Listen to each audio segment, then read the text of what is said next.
कहानी की शुरुआत एक सायरन बजने की आवाज से होती है जो कि पूरे टोक्यो शहर में बहुत जोर से बज रहा था और उसी के साथ आग लगने की बेल भी सुनाई देती है। लोग अपने घरों से बाहर आकर देखते हैं और पता करने की कोशिश कर रहे होते हैं कि क्या हुआ है। तभी एक लड़का माहितो इस शोर की वजह से नींद से जाग जाता है। वो उठकर खिड़की से बाहर देखता है तो जली हुई राख उड़कर आती हुई दिखाई देती है। वो घबरा जाता है और घर की बालकनी में जाकर देखता है तो उसे एक बिल्डिंग में आग लगी हुई दिखाई देती है। वो बहुत घबरा जाता है और उसके मुंह से निकलता है कि मेरी माँ उधर जॉब करती है। वो बेतहाशा दरवाजे की तरफ भागता है और अपने डैड को बाहर जाते हुए देख कर कहता है कि मेरे लिए रुको।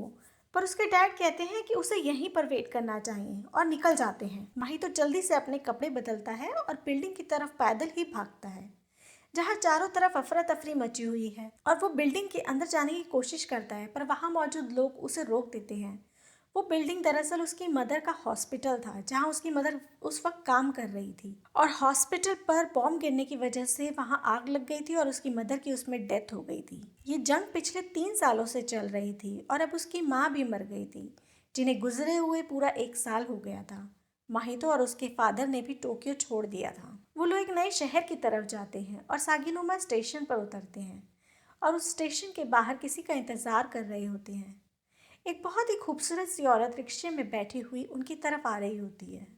वो उनके पास रुकती है जिसे देखकर माहितो के फादर माहितो को इशारा करते हुए कहते हैं कि ये वही है। वो औरत रिक्शा से उतरती है और सच में बहुत ही खूबसूरत लग रही थी। उसे देखते ही माहितो मन ही मन सोचता है कि ये तो बिल्कुल मेरी माँ जैसी दिखती है। वो औरत अपना नाम नात्सुका बताते हुए माहितो से मिलती है और उसके फादर को हेलो कहती है। वो देर से आने के लिए सॉरी भी कहती है। माहितो के फादर फैक्ट्री की तरफ निकल जाते हैं क्योंकि उन्हें वहाँ कुछ काम था और माहितो को नात्सुका के साथ जाने को कहते हैं। वो ये भी कहते हैं कि वो अब उन दोनों से डिनर पर ही मिलेंगे। नात्सुका और माहितो रिक्शा में बैठकर घर की तरफ निकलते हैं कि तभी नात्सुका माहितो को बताती है कि वो उसकी नई मॉम है और एकदम से माहितो का हाथ खींचकर अपने पेट पर लगाती है और उससे पूछती है कि क्या वो कोई मूवमेंट फील कर रहा है क्योंकि वो जल्द ही बड़ा भाई बनने वाला है। माहितो थोड़ा घबरा जाता है और कुछ नहीं कहता। वो लोग एक बड़े से घर के आगे रुकते हैं जिसके आसपास पूरा जंगल होता है और एक नदी भी बह रही होती है। नात्सुका माहितो को बताती है कि ये उनका नया घर है और माहितो की नज़र छत पर बैठे ग्रे कलर के बगुले की तरफ पड़ती है। वो दोनों जैसे ही घर के अंदर एंटर करते हैं तो वो ग्रे बगुला उड़कर घर के पास वाले पेड़ की डाली पर बैठ जाता है। माहितो जैसे ही घर के बरामदे में से गुजर रहा होता है वो बगुला उसके एकदम नजदीक से उड़ कर जाता है जिसे देख कर नात्सुका कहती है कि ये ग्रे कलर का बगुला हमेशा गार्डन के पास या फिर नदी के पास घूमता रहता है और ये पहली बार है कि वो घर के आंगन तक आया है। वो ये भी बताती है कि वो यहाँ का बहुत ही स्पेशल बगुला है। वो दोनों जैसे ही घर के अंदर जाते हैं तो कुछ बूढ़ी औरतें उनका सामान खोलने की कोशिश कर रही होती हैं और नात्सुका को देखते ही पूछती हैं कि वो उनके लिए क्या लाई हैं। दरअसल वो औरतें नात्सुका की नौकरानियां होती है। नात्सुका उनको माहितो से मिलवाती है और बताती है कि ये सोइची का बेटा है और अब यही रहेगा। नात्सुका माहितो को ऊपर ले जाकर ऊपर वाला कमरा दिखाती है और कहती है कि यही कमरा तुम्हारा है। इधर माहितो बेड पर बैठते ही सो जाता है और तभी वो बगला उसकी खिड़की पर आकर अपनी चोंच से खिड़की बजाता है और थोड़ी ही देर में उड़ जाता है। माहितो सोते सोते एक सपना देखता है जिसमें वो अपनी माँ का हॉस्पिटल देखता है जो बुरी तरह से जल रहा है और वो उसमें अपनी माँ को भी देखता है जो उसको बुला रही होती है। माहितो रोते रोते जाग जाता है और उसका सपना टूट जाता है। माहितो घर के बाहर देखता है तो वो बगुला नदी में बैठा होता है। माहितो जैसे ही नदी के पास जाता है तो वो बगुला वहां से उड़कर एक खंडर से पड़े टावर के अंदर घुस जाता है। अब माहितो उसका पीछा करते हुए इस टावर के पास पहुंचता है जो उसके घर के काफी नजदीक होती है। इस टावर के अंदर जाने वाला दरवाजे पर बहुत सारे पत्थर पड़े होते हैं और जिसे देखकर ऐसा लग रहा था कि किसी ने जानबूझकर इसका एंट्रेंस बंद किया है। माहितो को नात्सुका और उसकी नौकरानियों की आवाज़ें सुनाई देती हैं जो उसे ही बुला रही होती है पर माहितो पूरी तरह से इन आवाज़ों को इग्नोर कर देता है और बिल्डिंग के अंदर जाने का डिसाइड करता है। वो उन पत्थरों के ऊपर से चढ़कर थोड़ा ऊपर की तरफ चढ़ता है तो वहाँ उसे बिल्डिंग के अंदर ऊपर जाने के लिए सीढ़ियाँ दिखाई देती हैं। वहाँ उसे बगुले के टूटे हुए पर भी दिखाई देते हैं जो ऊपर से गिर रहे थे। वो अंदर जाने की बहुत कोशिश करता है पर वो जगह इतनी छोटी होती है कि वो वहाँ से निकल ही नहीं पाता और इतने में दो नौकरानियाँ वहाँ आ जाती हैं और उसे वहाँ से चलने को कहती हैं। माही तो वापस घर की तरफ चला जाता है। नात्सुका माहितो को चाय पीते हुए बताती है कि वो उसे इस बारे में बताने ही वाली थी कि वो टावर उसकी मदर के अंकल ने बनाया था बहुत साल पहले। अंकल बहुत ही पढ़े लिखे और स्मार्ट थे, और कुछ लोग कहते हैं कि उन्होंने बहुत सारी किताबें भी पढ़ी थी और वो पागल से हो गए थे। और एक दिन नात्सुका के पैदा होने के कुछ साल पहले वो अचानक से गायब हो गए थे। सबने उनको बहुत ढूंढा पर उनका कोई सुराग नहीं मिला। बाद में जब बाढ़ आई तो उस दौरान घर का पैसेज गिर गया था और टावर के नीचे उन्हें सुरंगों का बहुत बड़ा चक्रव्यूह मिला। वो इतने खतरनाक थे कि उसके दादाजी ने उनका एंट्रेंस ही सील करवा दिया ताकि कोई अंदर जाकर गुम ना हो जाए। और वो कहती है कि माहितो को भी अपनी सुरक्षा के लिए उस टावर के पास नहीं जाना चाहिए। माहितो नात्सुका को चाय के लिए धन्यवाद बोलकर वहां से चला जाता है। यहाँ हम देखते हैं कि माहितो के फेस पर कोई एक्सप्रेशन नहीं आता। वो हमेशा एक सीरियस पोज में रहता है, ना वो ज्यादा खुश है ना वो ज्यादा उदास है, और उसके फेस पे कोई एक्सप्रेशन नहीं है। ऐसा लगता है जैसे वो कुछ सोच रहा है। सुबह नाश्ता करते हुए माहितो के फादर उसको स्कूल ड्रॉप करने के लिए कहते हैं और नात्सुका बताती है कि उन्होंने स्कूल में उसका एडमिशन करा दिया है और उसकी सारी सिचुएशन भी बता दी है, जिससे उसे स्कूल में किसी तरीके की कोई प्रॉब्लम नहीं होगी और उसका स्कूल में दिन अच्छा जाएगा। यहाँ माहितो के फेस पर कोई एक्सप्रेशन नहीं होता। फिर से सोइची माहितो को अपनी कार से स्कूल छोड़ता है तो सारे बच्चे उसे देखते ही रह जाते हैं। एक तो माहितो मिड टर्म एग्ज़ाम में नए स्कूल में आया था और उसका एडमिशन भी हो गया था, और दूसरा वो बहुत अमीर परिवार का बच्चा था। बच्चे उससे थोड़ा सा चिढ़ जाते हैं। वो जैसे ही आर्ट क्लास में उनके नज़दीक जाता है तो एक बच्चा उसे धक्का देकर गिरा देता है, जिस पर माहितो भी उसे पलट कर मारता है और दोनों के बीच में हाथापाई हो जाती है। माहितो स्कूल से घर अकेला आ रहा होता है और बहुत गुस्से में भी होता है। वो एक पत्थर उठाता है और उससे अपना सर फोड़ लेता है, जिससे उसके सर से खून बहने लगता है। घर पहुंचते ही नात्सुका उसका खून साफ करती है और पट्टी बांधती है और सोइची को इन्फॉर्म करती है। सोइची भी गाड़ी भगाता हुआ घर आता है और माहितो से पूछता है कि ये किसने किया है, ये किस बच्चे की हरकत है, जिस पर माहितो सीधा बोल देता है कि वो गिर गया था और बस इतना ही हुआ था। वो यहाँ किसी पर कोई इल्ज़ाम नहीं लगाता। सोइची गुस्से में लाल पीला हो जाता है और स्कूल वालों पर गुस्सा निकालता हुआ रूम से चला जाता है। अब माहितो रूम में अकेला आराम कर रहा होता है कि तभी वो बगुला खिड़की पर आकर बैठ जाता है और उसका नाम पुकारने लगता है, माहितो माहितो मुझे बचा लो। ये सुनकर माहितो उसे वहाँ से भगा देता है और खिड़की बंद करने लगता है, और इतने में नात्सुका आ जाती है। वो उसकी खिड़की बंद करने में मदद करती है। अगले दिन सुबह जब माहितो की आँख खुलती है तो उसे घर की छत पर बगुले के पैरों की आवाज़ सुनाई देती है। वो बगुला उसके रूम की छत पर चल रहा होता है और थोड़ी देर में ही उड़ जाता है। माहितो देखता है कि उसके पास बैठी नौकरानी सो रही है। वो अपने कपड़े पहनता है और एक डंडा उठाता है और वहां से बाहर नदी के पास जाता है कि तभी सामने से वो बगुला उसकी तरफ उड़ता हुआ आ रहा होता है और माहितो उसको डंडे से मारने की कोशिश करता है, पर वो बगुला उसका डंडा तोड़कर अपने मुंह में लेकर उड़ जाता है और नदी के पास जाकर बैठ जाता है। माहितो उसे पूछता है कि वो कौन है, वो कोई आम बगुला तो नहीं है, जिस पर वो बगुला कहता है कि वो उसे उसकी माँ से मिलवा सकता है। जिस पर माहितो कहता है कि ये कैसे पॉसिबल है, उसकी माँ तो मर चुकी है। जिस पर बगुला कहता है कि क्या उसने अपनी माँ की डेड बॉडी देखी है। बगुला उसे कहता है कि उसकी माँ उसे मदद के लिए बुला रही है और माहितो को उसके साथ चलना चाहिए। और ये सब सुनकर माहितो शॉक हो जाता है। तभी देखते ही देखते वहाँ बहुत सारे मेंढक आ जाते हैं, तेज हवाएं चलने लग जाती हैं और वो मेंढक उसके पूरे शरीर पर चढ़ जाते हैं और उसको ढक देते हैं। और यहाँ हम देखते हैं कि माहितो को कुछ होश ही नहीं होता।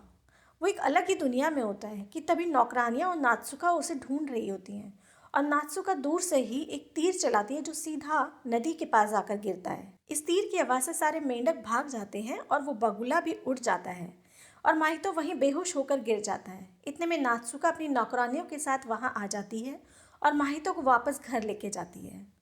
जब माहितो को होश आता है तो नौकरानी उसे बताती है कि वो काफ़ी लंबे समय तक बेहोश पड़ा था और सबको उसकी चिंता हो रही थी। माहितो बाथरूम जाने के बहाने से बाहर निकलता है और उसी कबर्ड को खोलकर देखता है और हैरान हो जाता है कि वहाँ वो डंडा अभी भी मौजूद था। ये वही डंडा था जो वो पिछले दिन उठा के लेके गया था और बगुले को मारा था और टूट गया था। पर यहाँ हम देखते हैं कि डंडा फिर से यहीं मौजूद है।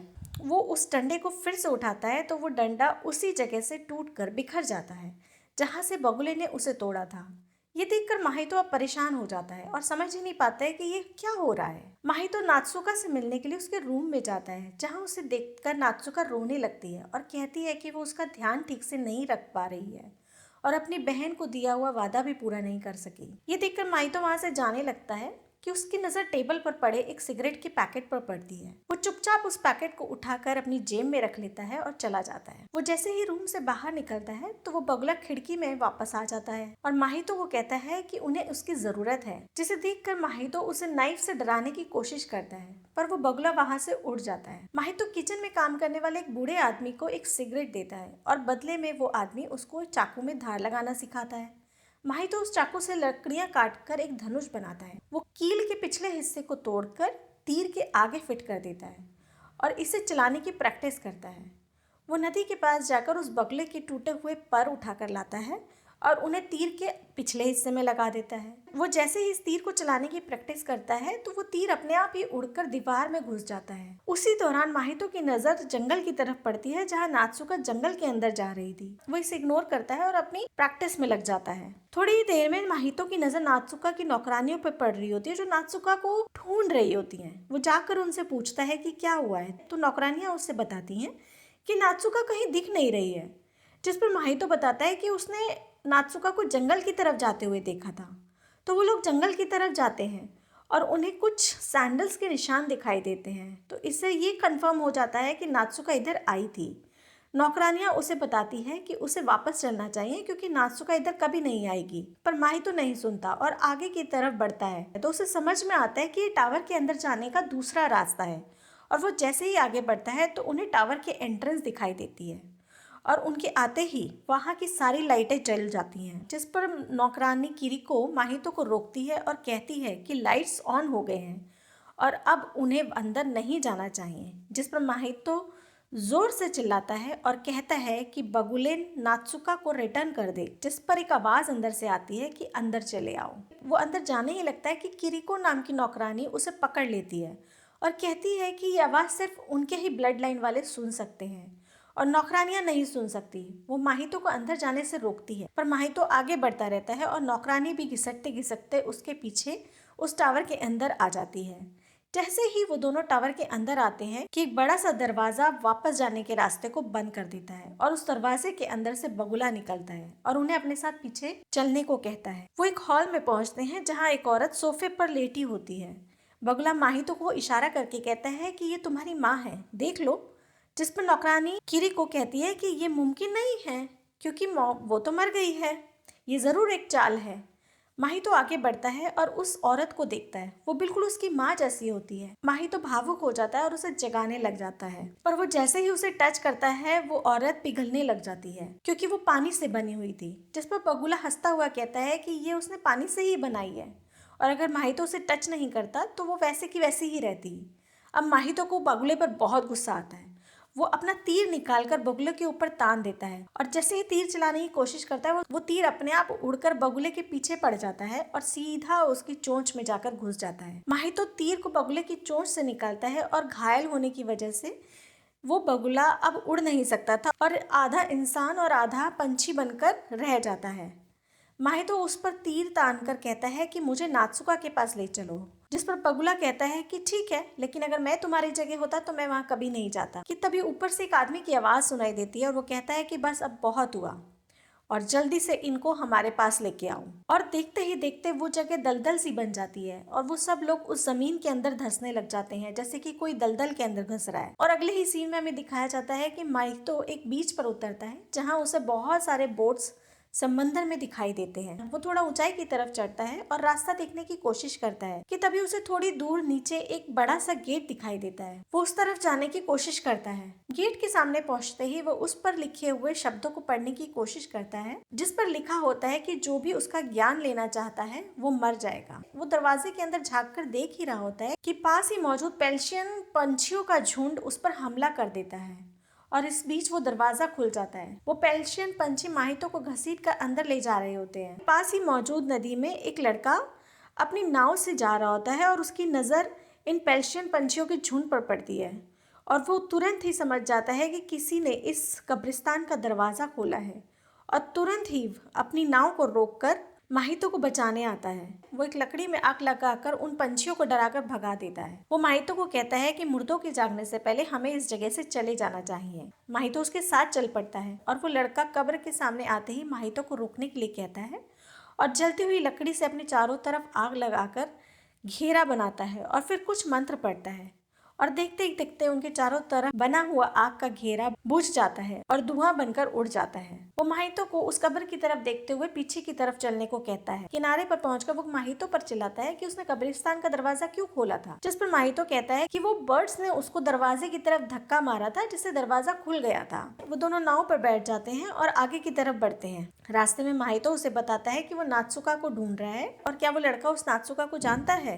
रास्ते में वो समंदर से एक बहुत बड़ी मछली का शिकार कर अपनी नाव में रख लेते हैं और वहीं नदी के अंदर बहुत सारी नाव का झुंड जा रहा होता है, जिसकी तरफ इशारा करते हुए वो लड़का बताता है कि वो उन लोगों को फैंटम कहते हैं और वो सारे मरे हुए लोग हैं। ये दुनिया मरे हुए लोगों से भरी हुई है। फिर कुछ लोग नाव में उनकी तरफ आते हुए दिखाई देते हैं और वो बहुत ही अजीब से लग रहे थे। उनका फेस नहीं होता है और एक परछाई की तरह होते हैं। वो लड़का माहितो को बताता है कि उन लोगों को बायर्स कहते हैं, यानी कि ये खरीदार हैं, क्योंकि ये लोग खुद शिकार नहीं कर सकते, किसी को मार नहीं सकते, इसलिए ये दूसरों पर ही आश्रित हैं। वो नाव को एक किनारे की तरफ लगाता है जहाँ पर वही लोग बहुत बड़ी संख्या में मौजूद होते हैं। वो सब ने एक जैसे ही कपड़े पहने हुए थे और एक जैसी टोपी पहनी हुई थी। वो सब एक प्लेट लिए हुए उस लड़के का वेट कर रहे होते हैं। माहितो उस लड़के की नाव रोकने और बांधने में उसकी मदद करता है। वो फिश इतनी बड़ी होती है कि उसे हाथ से चलाने वाली मशीन से खींच कर किनारे की तरफ लाया जाता है और इसमें वहाँ मौजूद छोटे छोटे से जीव भी उनकी मदद करते हैं और उनके हाथों में भी बहुत सारे कप्स और प्लेट होते हैं। उन जीवों को वारा वारा कहते हैं। वो लड़का और माहितो मिलकर फिश को काटते हैं और अगले ही पल हमें दिखाया जाता है कि माहितो घर के अंदर टेबल के नीचे सो रहा है और उसके चारों तरफ 6 बूढ़ी औरतों की डॉल्स बनी हुई हैं। वो लड़का घर के अंदर आता है और माहितो को खाना प्लेट में डालकर देता है। माहितो उसे बताता है कि ये डॉल्स बिल्कुल उसके घर की नौकरानियों की तरह दिखाई देती हैं, जिस पर वो लड़का कहता है कि ये डॉल्स उसने ही रखी थी उसकी सुरक्षा के लिए। तभी अचानक से माहितो उस लड़के को किरिको नाम से बुलाता है और वो लड़का कहता है कि उसे ये नाम कैसे पता चला।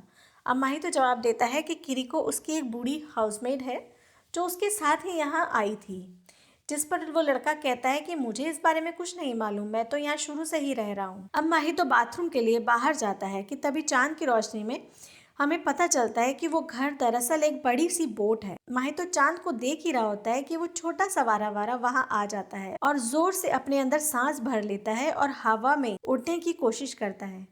वो थोड़ी दूर उड़ता है पर फिर से नीचे आ जाता है। माहितो उसे अपने हाथ का इशारा देता है और वो फिर से हवा भरता है और उड़ान भरता है और इस बार वो उड़ जाता है और देखते ही देखते वहाँ बहुत सारे वारा वारा आ जाते हैं और उसमें से कई उड़ जाते हैं और वो लड़का भी यहीं आ जाता है और माहितो को बताता है कि ये सब जब बड़े हो जाते हैं तो दूसरी दुनिया की तरफ उड़ जाते हैं और जो छोटे होते हैं वो अभी यहीं रह जाते हैं और अपने बड़े होने का वेट करते हैं।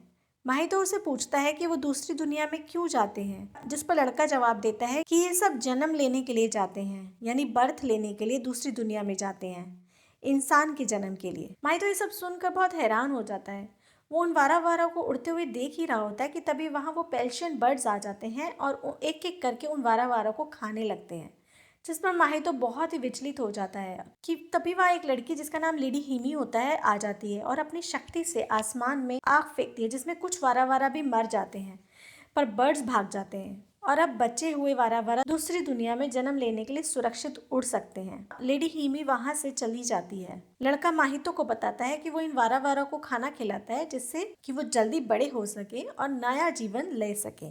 यही उसकी जिम्मेदारी है इस दुनिया में। लड़का और माहितो सोने चले जाते हैं और कुछ ही देर में माहितो को बाहर से आहट सुनाई देती है। वो उठकर बाहर देखने जाता है तो उसे एक बूढ़ा घायल पेल्शियन बैठा हुआ दिखाई देता है।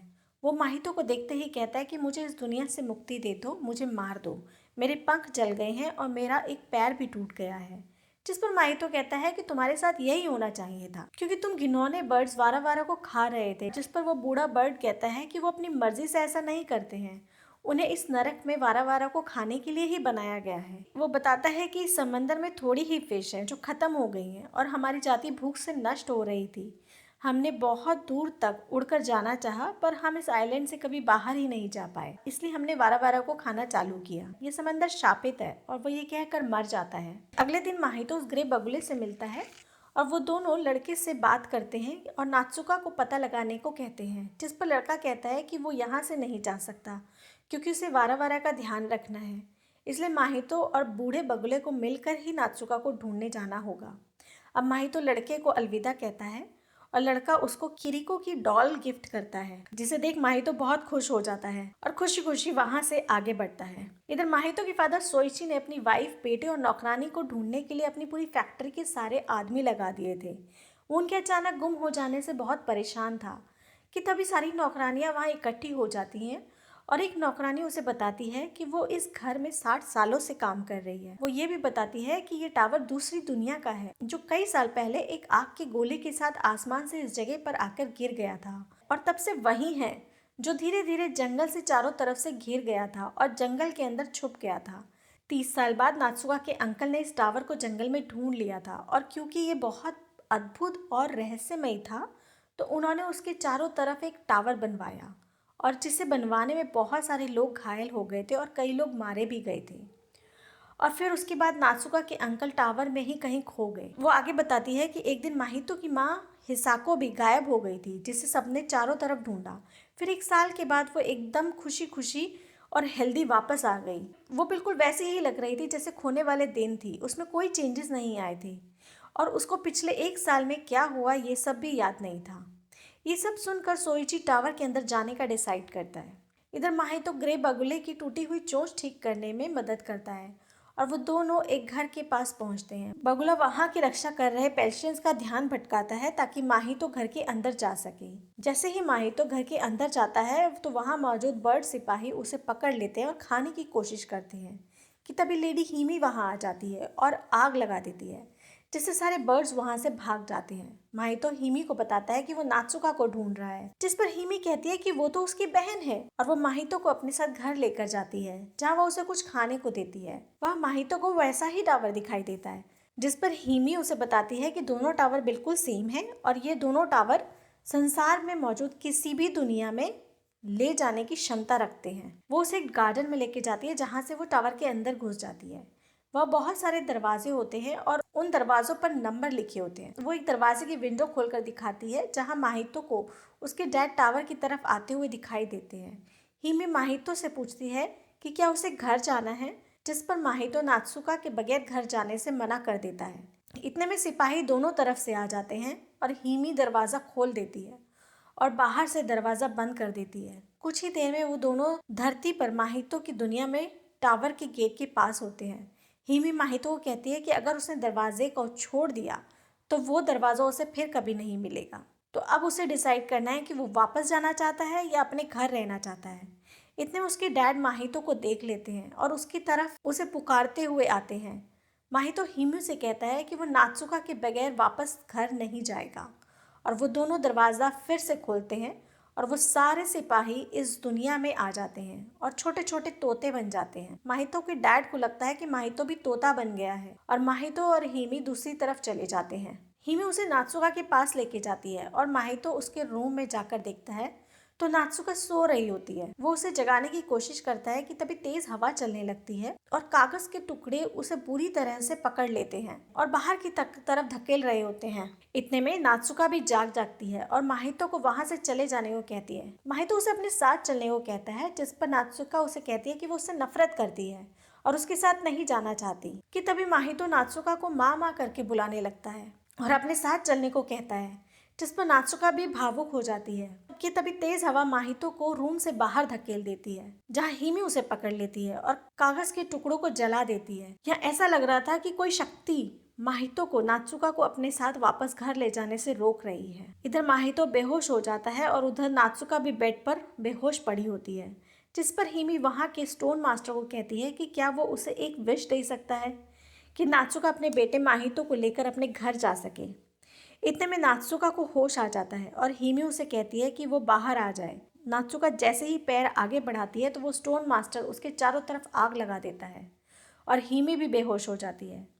वहाँ के सिपाही उन्हें उठा कर ले जाते हैं। माहितो को होश आता है तो वो अपने आप को एक अंधेरी गुफा में पाता है, जिसमें से एक रास्ता एक रोशनी की तरफ को जा रहा होता है। माहितो उस रास्ते पर चल देता है। वहाँ उसे एक बूढ़ा आदमी मिलता है जिसे वहाँ के लोग स्टोन मास्टर कहते हैं और वो उसे बताता है कि ये दुनिया उसने ही बनाई है वो उसे बाहर की तरफ लेके जाता है जहाँ आग से भरा हुआ एक बड़ा सा स्टोन लटका हुआ होता है हवा के अंदर। स्टोन मास्टर माहितो को बताता है कि ये दुनिया मैंने ही इस स्टोन की पावर से बनाई है। वो स्टोन मास्टर माहितो को अपनी जगह पर नया स्टोन मास्टर बनाना चाहता था और इसके लिए माहितो से पूछता है।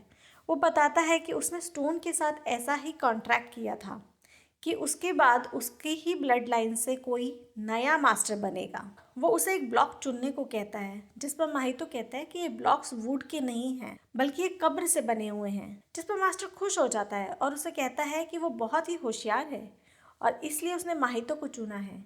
माहितो उसका ऑफर ठुकरा देता है। जब उसकी आंख खुलती है तो वो अपने आप को दीवार के साथ चेन से बंधा हुआ पाता है। तभी वहाँ वो एक ग्रे बगुला आ जाता है और उसकी बेड़ियां तोड़ देता है। वो दोनों वहाँ से बचकर भागते हैं। लेडी हिमी को टावर की रक्षा करने वाले सैनिकों ने पकड़ लिया था और उनका सेनापति उसे स्टोन मास्टर के पास यानी कि माहितो के ग्रैंड ग्रैंड अंकल के पास लेकर जाता है और कहता है कि इन्होंने नियमों का उल्लंघन किया है और इन्हें सजा जरूर मिलनी चाहिए।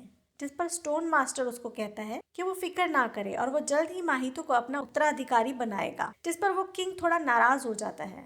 किंग हिमी को स्टोन मास्टर के पास छोड़कर वहां से चला जाता है और दूर छिप कर देखने लग जाता है और स्टोन मास्टर को ग्रैंड अंकल कहकर उनके गले लग जाती है। स्टोन मास्टर हिमी से कहता है कि अब वक्त आ गया है कि माहितो और हिमी दोनों घर वापस चले जाएं। इधर माहितो और बगुले को स्टोन मास्टर के पास जाने का रास्ता मिल जाता है और वो उस रास्ते से अंदर की तरफ जाने लगते हैं। तो वो किंग उनका पीछा करता है। अंदर जाकर माहितो को हिमी भी मिल जाती है और वो तीनों स्टोन मास्टर के पास पहुंचते हैं। स्टोन मास्टर जो कि माहितो का ग्रेट ग्रैंड अंकल होता है, माहितो से कहता है कि वो जल्दी से एक अपनी पसंद का टावर बना ले उसके दिए हुए स्टोन से, जिस पर माहितो उसे मना कर देता है क्योंकि वो वापस अपनी फैमिली और फ्रेंड्स के पास जाना चाहता था। अगर वो यहाँ पर एक टावर बनाता है तो वो हमेशा हमेशा के लिए यहीं अटक के रह जाएगा, जो वो बिल्कुल नहीं चाहता था। ये सारा नज़ारा वो किंग दूर से देख और सुन रहा होता है और उसके सब्र का बांध टूट जाता है। दरअसल वो खुद स्टोन मास्टर बनना चाहता था, पर यहाँ स्टोन मास्टर माहितो को अपनी जगह देना चाहता है। तो वो जल्दी से वहाँ आता है और वो स्टोन मास्टर से कहता है कि वो राज्य की भागदौड़ इस बच्चे के हाथ में नहीं देगा और वो स्टोन उठाकर खुद ही एक टावर बनाने की कोशिश करने लगता है जो गिर जाता है और वहाँ मौजूद मैग्नेटिक स्टोन टूट जाते हैं जो उस दुनिया को चलाने का सोर्स होते हैं। उस मैग्नेटिक स्टोन के टूटते ही सारी चीजें उसमें समाने लगती हैं। स्टोन मास्टर माहितो को जल्दी ही टाइम पैसेज क्रॉस करके वहां से जाने को कहता है, वरना वो यहीं फंस जाएगा। माहितो, हिमी और बगुला वहां से भागते हैं और टाइम पैसेज क्रॉस करते हैं और उधर नात्सुका भी टावर से बाहर जाने की कोशिश करती है, जिसे वो लड़का टावर से बाहर निकालता है और सब लोग टावर के दरवाजों पर पहुंचते हैं। हिमी उन्हें उनकी दुनिया का दरवाज़ा दिखाती है और चले जाने को कहती है। वो खुद दूसरे दरवाजे से जाना चाहती थी क्योंकि वो माहितो की माँ होती है और असली दुनिया में वो मर चुकी है और सेम दरवाजे से नहीं जा सकती। अब सब लोग दरवाज़ों से बाहर आते हैं और साथ में परिंदे भी आते हैं। सारे परिंदे दरवाज़ा क्रॉस करते ही छोटे छोटे पैरट्स में बदल जाते हैं और माहितो की जेब में उसकी मेड किरको की डॉल होती है और एक स्टोन रखा होता है और देखते ही देखते वो डॉल उसकी मेड बन जाती है और वो स्टोन पैरेट में बदल जाता है। ये पैरेट किंग ही होता है। देखते ही देखते वो टावर ढह ढहाकर गिर जाता है। जल्दी ही सोइची भी वहाँ आ जाता है और उन सब को देखकर बहुत खुश होता है। 2 साल बाद जब जंग खत्म हो जाती है तो हम देखते हैं कि माहितो अपने छोटे भाई नात्सुका और सोइची के साथ वापस टोक्यो शिफ्ट हो रहा होता है और इसी के साथ स्टोरी ख़त्म होती है। आई होप कि आज की ये स्टोरी एक्सप्लेनेशन आपको पसंद आई होगी। आप मुझे कमेंट बॉक्स में कमेंट करके बताइएगा कि आज की ये स्टोरी से आपको क्या सीख मिलती है। तब तक के लिए बाय बाय।